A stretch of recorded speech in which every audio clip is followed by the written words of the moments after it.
YouTube, and today I made new paper airplane. So, see, I call it a Ninja Dart. Okay, so you see, Ninja Dart. The reason it's called Ninja Dart is because it can go very fast.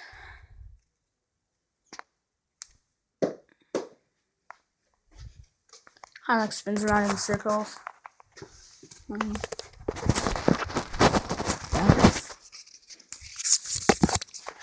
So,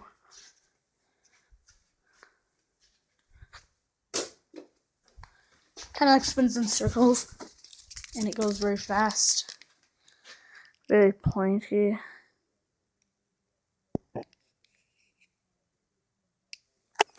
Would probably hurt.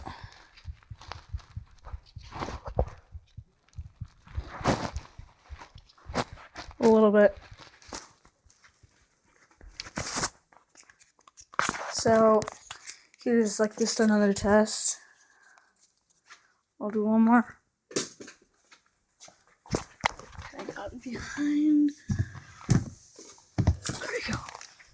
So, thanks for watching my video. Please like, comment, and subscribe.